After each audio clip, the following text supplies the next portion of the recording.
Video F2, Thinking at the Margin.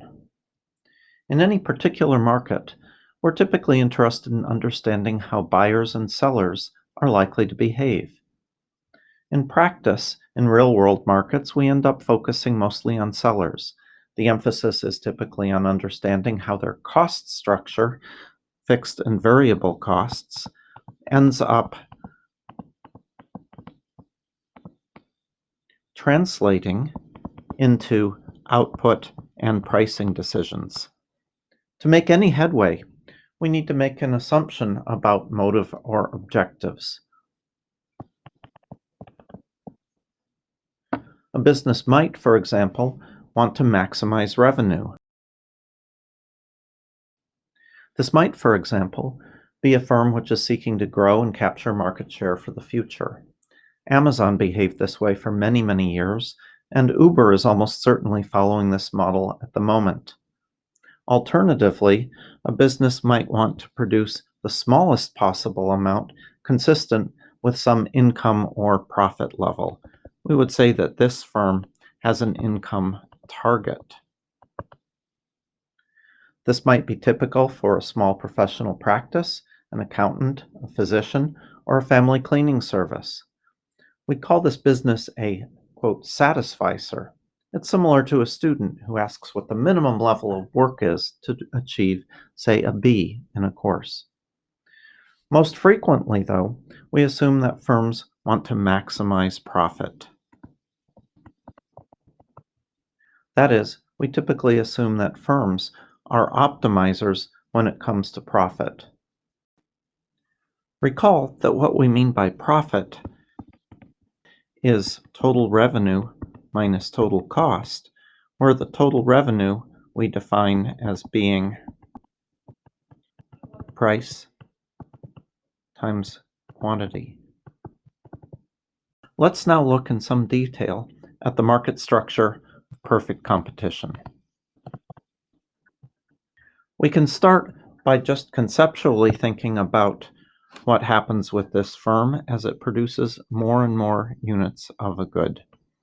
If we think about the vertical axis being the level of profit measured in dollars, and the horizontal axis is quantity, what we expect is that with the firm producing very little, profits will be low and in fact negative. We have a positive and a negative on our vertical axis. Moreover, if the firm tries to produce too much, then diminishing returns will enter and its costs will be too high, and it will also suffer losses. But if the firm chooses well in terms of the scale or the level of output that it produces, then it has the possibility of earning profits. And we show the maximum level of profit at a particular level of output. So that illustrates maximizing profit. A way we can look in more detail at the performance of the firm is to look at both total revenues and total costs, and look at the difference of those to understand what is happening for profit.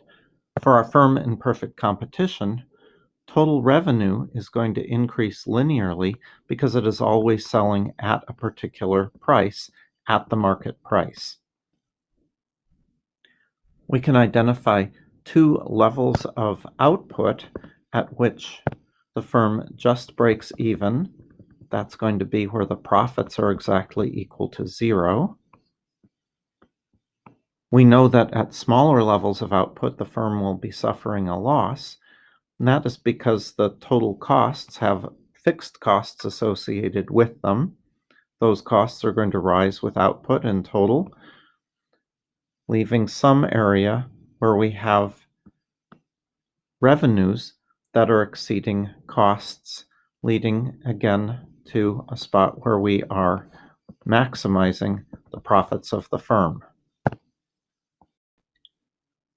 We can gain more insight into the decision-making of the firm by looking not at total costs and total revenues, but looking at what happens at the margin, at marginal revenues and marginal costs, at what happens when the firm produces one more unit or one less unit. Let's show this first for one particular firm in a competitive market. We'll start with our axes of price and quantity for this firm. So now we'll have dollars per unit.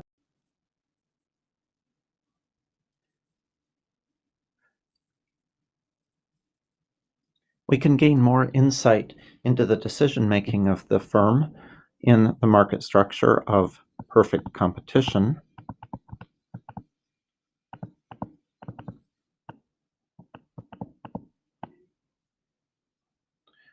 By looking at what happens at the margin, particularly if we're interested in an objective of profit maximization.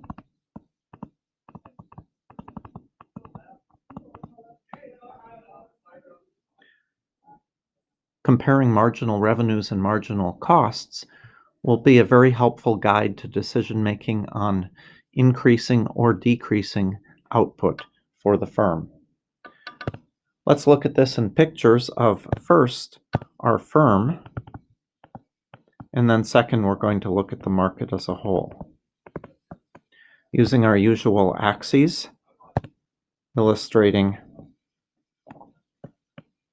price and quantity for the firm, let me start with the firm's marginal revenue, which is the same thing as the market price.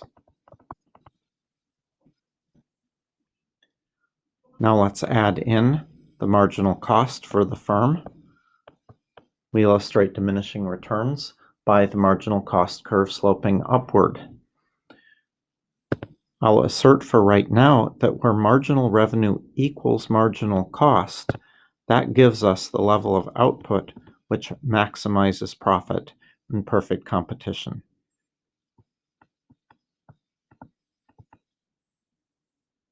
What I've done is I've used a rule that says that marginal revenue equals marginal cost is the place to set production in order to get the greatest difference between total revenue and total cost, and hence to get the greatest possible profit. Now we're in a position to look a little bit more closely at the output decision and the margin. That is how the firm uses thinking about marginal costs and marginal revenue in order to increase its profitability. Let's start with setting up a little table to look at this. Let's think about the condition with respect to marginal revenue and marginal cost. The first one of those, we're going to look at marginal revenue being greater than marginal cost, and then I'll assert that there is an action that should be taken, and we'll look at the reasoning behind that. Starting with a condition where marginal revenue is greater than marginal cost, for example, in this particular area where we're not producing very much, what we understand now is that each additional unit that is produced will result in additional profit that is earned by the firm. So that means that the firm should take the action of increasing its output whenever marginal revenue is greater than marginal cost, because the next unit has revenues that are greater than the costs. The reverse is when marginal revenue is less than marginal cost, and that would be at levels of output above the profit maximizing output. For this case, we would want to decrease the level of output, and the reason for this is the units that we are no longer producing because we're decreasing output, that is, the previous units, had costs that were greater than revenues. So getting rid of production for which our costs are greater than revenues, that is, where we are losing profit or suffering losses on each unit of output, will be a good thing and will help our profitability.